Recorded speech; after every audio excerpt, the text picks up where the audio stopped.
Everyone, big welcome to my channel. তো আমরা আজকে চলেছি আমাদের গন্তব্যস্থল, যেটা হচ্ছে ব্যাঙ্গালোরে ব্যানারঘাটা বায়োলজিক্যাল পার্ক। কলকাতায় তো আমরা সবাই আমাদের আলিপুর জু দেখেছি, তো আমি ভাবলাম ব্যাঙ্গালোরের জু তো দেখা হয়নি এখনও, চলো গিয়ে ব্যাঙ্গালোরের জু দেখে আসি। তো এটা আমরা এখন ব্যাঙ্গালোরের মেন বাস স্টপ, যেটা হচ্ছে ম্যাজেস্টিক বাস স্টপ।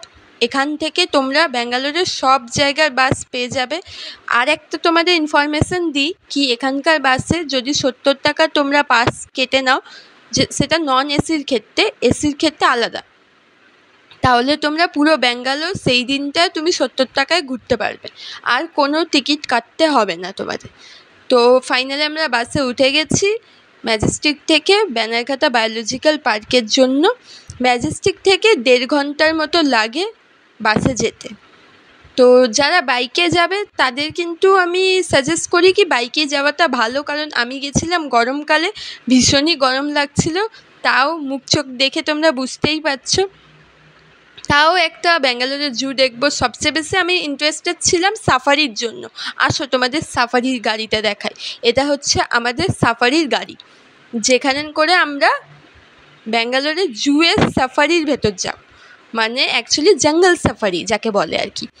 এটা আমার লাইফে ফার্স্ট টাইম জঙ্গল সাফারি ছিল, খুবই এক্সাইটেড ছিলাম, তার সাথে সাথে ভয়ও খুবই করছিল, কারণ প্রথম টাইম ছিল। আচ্ছা, আমি এই ভিডিওটা 2 পার্টে দেবো, ঠিক আছে? একটা পার্ট হচ্ছে সাফারি, আর একটা পার্টে জঙ্গল সাফারি দেবো, আর একটা পার্টে ব্যানারঘাটা জুয়ের পুরো ভিডিওটা দেবো, ঠিক আছে? তো তোমরা অবশ্যই ভালো লাগলে, যদি তোমরা দেখতে চাও, তাহলে চ্যানেলটাকে অবশ্যই সাবস্ক্রাইব করে দিও। তো এই তো আমাদের জঙ্গল সাফারি স্টার্ট হয়ে গেছে। এক একটা ধাপ অনুযায়ী দেখাবে, যেমন প্রথমে জঙ্গলের ভেতরে গিয়ে হরিণ, জিরাফ যা দেখাবে তোমাদের সবই দেখাচ্ছি আমি। চলো ভিডিওতে দেখতে থাকো পুরোটাই। হাতি, বাঘ, সিংহ সব দেখতে পেয়েছি। আর তার চেয়ে বড় কথা, একটা কথা জানো কি, একদম চোখের সামনে দেখতে পাচ্ছি। এটা ভীষণই মানে আমি সেগুলো টিভিতে দেখেছিলাম কি, অ্যাকচুয়ালি কী হচ্ছে না, জুয়ের ভেতরে পশুগুলো খাঁচার ভেতর থাকছে, আমরা বাইরে থেকে তাদের দেখছি। আর এখানে কি হচ্ছে, আমরা খাঁচার ভেতর থাকছি, তারা কিন্তু খোলা আছে। তো কেউ কিন্তু বেশি পাকামি করতে যেও না, মানে অনেকে হয় না বাস থেকে বেরানোর চেষ্টা করে বা কিছু। চলো তোমাদের এবার ইনফরমেশান দিই, এই সাফারির প্রাইস কত বা এর টাইমিং কত। সাফারির টাইমিং কিন্তু 10 o'clock থেকে স্টার্ট হয়ে যায়, ঠিক আছে? লাস্ট বাস যেটা যায় মেবি 4:30 to 5 o'clock। তো যারা যাবে একটু সকাল করেই বেরাবে, কেন তাহলে ভালো মতো দেখতে পারবে। বিকেল হয়ে গেলে সাফারিটা করাটা একটু রিস্কও হয়ে যায় না। তো আমি সাজেস্ট করবো সবাই কিন্তু সকাল করেই বেরোবে। আমরা যেমন সকালের দিকে গেছিলাম। তো এখানে একটা যারা বাস ড্রাইভার থাকে তাদের খুবই ভালো ব্যবহার, তারা তোমাদের সব রকম হেল্প করবে, আর তারা বলবে যদি তারা ছবিও তুলে দেবে। মানে তোমরা তো ছবি তুলছো, ড্রাইভারদের জানলাটা না একটু বেশি খোলা থাকে, তো ওখান থেকে একটু বেশি ভালো করে তোমরা ছবি তুলতে পারবে, ঠিক আছে? তো ওরা তুলে দেয়। যাই হোক, এবার আসছি সাফারির প্রাইস নিয়ে, ঠিক আছে? এবার এখানে অনেক রকম সাফারি আছে, যেমন একটা নন এসি বাসের সাফারি আছে, একটা এসি বাসের সাফারি পাবে, আর একটা পাবে তোমরা জিপ সাফারি। সব কটার প্রাইস কিন্তু আলাদা আলাদা। যেমন নন এসি বাসের যদি তোমরা সাফারি করো, তাহলে সেটা 400 টাকা, যেটা কম্বো ছিল নন এসি বাস প্লাস জু মিলিয়ে। আর এসি বাসের সেটা 700 রুপিস ছিল। আর যেটা জিপ গাড়ি বললাম, সেটা আলাদা আলাদা পার্ট আছে। নন এসি জিপের 3000 টাকার মধ্যে, আর যদি তোমরা এসি জিপ করতে চাও তাহলে 4000 টাকার মধ্যে পেয়ে যাবে। তো এই দেখো আমাদের প্রথম ডেস্টিনেশন এসে গেছে, যেখানে এই জায়গাটা আমি ঠিকমতো দেখতে পাইনি, তাই মানে দুপাশে ছিল, তাই এর পরের ধাপটাই তোমাদের ভালো করে দেখাচ্ছি। এই দেখো, দেখতে পাচ্ছ মানে হরিণ আছে, আরও এখানে অনেক রকম পশু আছে, ভালো মতো দেখো। আমি যতটা পেরেছি ওখানে ভিডিও করার চেষ্টা করেছি, পুরোটা করাটা সম্ভব হয়নি, তাও সাফারির ভিডিওটা পুরোটাই আছে। হ্যাঁ, আরেকটা কথা, এখানে কিন্তু বাস প্রত্যেকটা ডেস্টিনেশনে বেশিক্ষণ করে দাঁড়ায় না, অনলি 5 মিনিট দাঁড়ায়, কারণ বুঝতেই পারছো পশুগুলো যদি এসে হামলা করে তাহলে কিন্তু আমরা কোথাও যেতে পারবো না। মানে আমি কিছু কিছু ভিডিওতে দেখেছি যেমন বাঘ কিন্তু খাঁচার ওপরেও উঠে যায়, বাসের ওপরেও উঠে যায়। তাই সবাই কিন্তু সাবধানেই যেও আর নিজের রিস্কে যেও। হ্যাঁ, যারা অ্যাডভেঞ্চার করতে পছন্দ করে তাদের জন্য অবশ্যই খুবই একটা ভালো ব্যাপার। আমি না এখানে রয়্যাল বেঙ্গল টাইগার যেটা দেখেছি, কি বলার, মানে কোনো কথাই নেই। চলো, তোমরা আস্তে আস্তে দেখতে পারবে ভিডিওতে, অপূর্ব অপূর্ব। মানে ভয় যেমন, তার সাথে আনন্দও সেই রকম হচ্ছে। একবারের জন্য তোমরা কিন্তু অবশ্যই ট্রাই করতে পারো, ঠিক আছে? আমরা জু আর সাফারি কম্বোটা নিয়েছিলাম 500 টাকার মধ্যে। তো একবারের জন্য সবাই ট্রাই করতে পারে। আর এই জঙ্গলের রাস্তাটাও সেই ছিল, মানে বেঁকে বেঁকে ভয়ও লাগছিল কি যেখান থেকে চলে না আসুক। যেমন আমাদের সুন্দরবনে কি জঙ্গল পুরো, ওখানেও আমাদের বাঘের ভয় থাকে, আর এখানেও একই ব্যাপার আর কি। হরিণের ছবিটা তোমরা স্পষ্ট দেখতে পেয়েছো কিনা অবশ্যই জানাবে।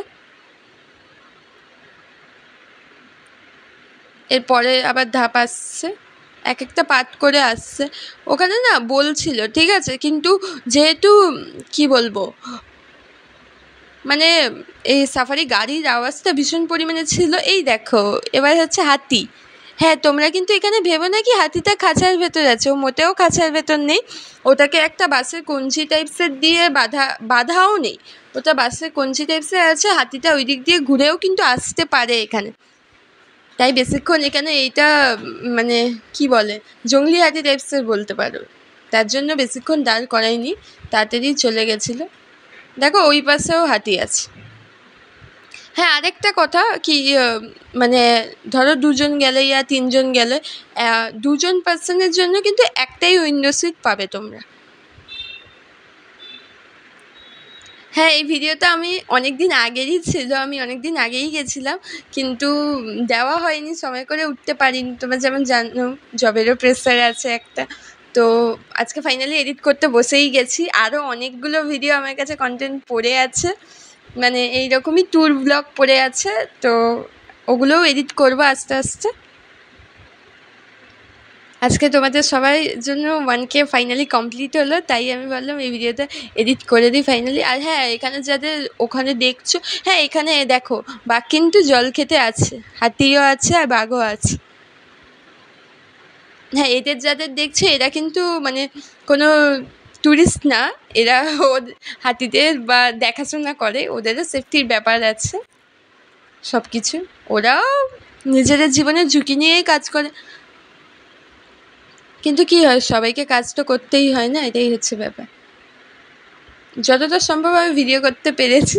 আমরা 2জন মিলে, আমি আর অরিজিৎ ভাগ করে নিয়েছিলাম কি আমি ফটো করব, ভিডিও করবো, এইভাবে আমরা ভাগ করে নিয়েছিলাম যাতে তোমাদের সাথেও সেইগুলো তুলে ধরতে পারি। তো কেমন লাগছে ভিডিওগুলো অবশ্যই আমাকে জানাবে কিন্তু কমেন্টে। আর নেক্সট আর কোথায় কোথায় ট্যুর করবো সেইগুলোও জানাবে। হ্যাঁ, অবশ্যই আমার ভিডিওগুলো দিতে দেরি হতে পারে, কিন্তু তাও আসবে। আর এখন তো তোমরা আরও বেশি বেশি করে ভালোবাসছো বলে আরও বেশি বেশি করেই আমি ভিডিওটা দেবো। একটু লং হয়ে যাচ্ছে কিনা ভিডিওটা সেটাও বলো কিন্তু সবাই। চলো, তাহলে হাতি দেখা হলো, হরিণ দেখা হলো। হ্যাঁ, আর একটা কথা বলবো, এখানে কিন্তু আমি জিরাফ দেখতে পারিনি। মানে জঙ্গল সাফারির মধ্যে মেন যে পশুগুলো মোটামুটি সেইগুলো দেখেছি। যাই হোক, রয়্যাল বেঙ্গল টাইগারটা দেখতে পেরেছি, এটা ভাগ্য ভালো। সঙ্গে সিংহটাও, যে সিংহটা দেখবো না তার কেশরে ভর্তি, মানে কি বলে, ভালো খাওয়া দাওয়া সিংহ। ভিডিওটা একটু বড় হয়ে যাচ্ছে কি না, তাই আমি ভাবছি অসুবিধা হবে কি না, ওটাকে 2 পার্টে করবো কি না সেটাও ভাবছি। তো আজকে তো অলরেডি অনেকটা বড় হয়ে গেছে। আমি ভেবেছিলাম সাফারি ভিডিওটা পুরো একটা ব্লগেই আনবো, আর জুয়ের ভিডিওটা আলাদা একটা ব্লগে করব, কিন্তু ভাবছি অনেকটা বড় হয়ে যাচ্ছে। তো তোমরা ফাইনালি এই ব্লগে, এই দেখো আরেকটা কথা যেটা বলার ছিল, মানে যত গভীর জঙ্গলের ভেতর যাবে না, এদের এখান থেকে গেট পাস টাইপসের হবে, ওটা ওদের নিজেদেরই, ঠিক আছে? গেট পাস করে তারপর যেতে হবে, মানে যতটা ভেতরে যাবে। প্রথমে যেহেতু হরিণ অত কিছু করে না আমাদের, বা হরিণ থেকে অতটা রিস্ক থাকে না, তাও থাকে, কিন্তু তাই ওগুলো মানে হরিণটা প্রথমেই থাকে, তারপরে হাতির ধাপগুলো থাকে, তারপরেই মেবি বাঘের আছে। চলো গিয়ে দেখতে পারবে বাঘের ব্লগটা, ভিডিওটা। আমি ওটাই ভাবছি, ভিডিওটা না একটু বড় হয়ে যাচ্ছে, কি করব? আচ্ছা, তোমরা কি দুটো পার্টে দিলে এটা দেখবে? চলো তাহলে আজকে একটা সাসপেন্সই রাখি, নেক্সট ব্লগটায় তাহলে বাঘ আর সিংহ এই দুটো দেখাবো। ঠিক আছে, ভালো লাগলে অবশ্যই লাইক শেয়ার অ্যান্ড সাবস্ক্রাইব করতে ভুলবে না।